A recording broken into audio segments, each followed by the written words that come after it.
Okay, so this is going to be something a little different. I'm going to try a little video review. It'll be a little easier for me just to talk for a few minutes about the game, I think, than write it out, and it'll actually show you a little bit of the game too. So what we're reviewing here is Darkest of Days for the Xbox 360. It's a pretty recent release, so let's get right into it.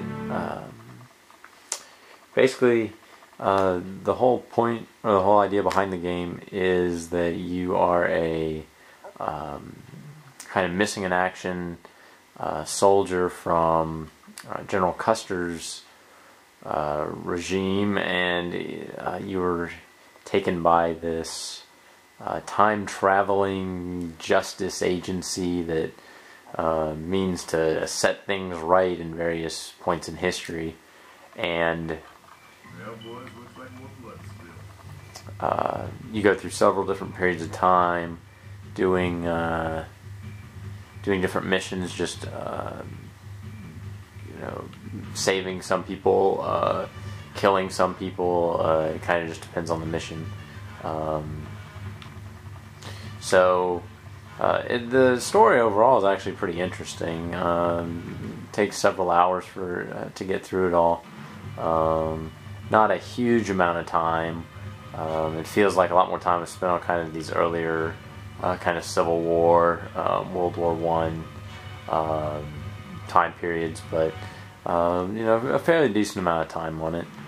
You can see the graphics. They're not spectacular.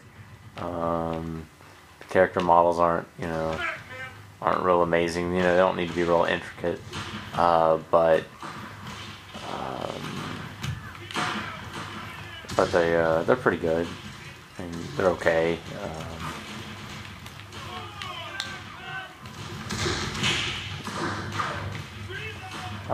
So what I'm doing here is there are certain characters you can see glowing in blue. There's little blue auras around them.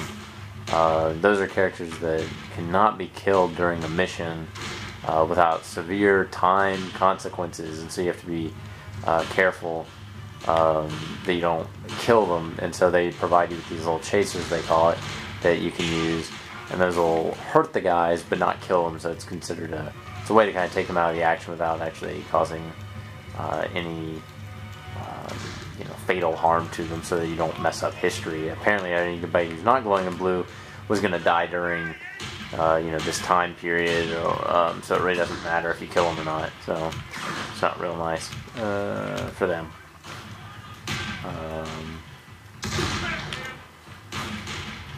So you can shoot in melee. You see when you shoot somebody, you have to reload. There's this little reload animation. If you can catch it if you can hit the fire button again when it's in that little green square, it speeds up your reload time. Pretty generic sounds, nothing real amazing. I mean, you're talking very period pieces and stuff. This is from one of the first missions in the game, so it's not really going to give anything away. You can see here, nothing real dramatic, these in your graphics here or anything. So you wouldn't want to buy this game if you were really looking for a most realistic looking Civil War recreation, but just for kind of a game just to kind of hang out and play. It's pretty good. There's no multiplayer. There's not even, there's no co-op. There's no way to play through this mission with somebody else. Look at that, boys. Get over here. There's a whole army camp down there. We gotta report this, boys. Yeah, the voice acting isn't. Camp's just to the west end over the river. It's not awesome. It's okay. I would say, mediocre is, probably a good way to just define the whole game. Nothing really wowed me. The story's pretty good. I would say the story's probably the best part of the whole experience.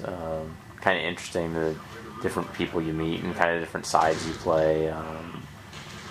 I don't want to ruin it too much, but they definitely leave it open for kind of a sequel. You could definitely see them making a series of these games over time. There's really no, there's really not a serious closure to the story as you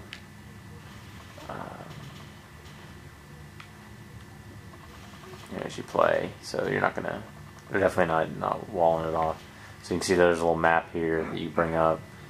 And it kind of shows I have to go off to the west there, so I can see I'm pointing the right way and kind of run off that way.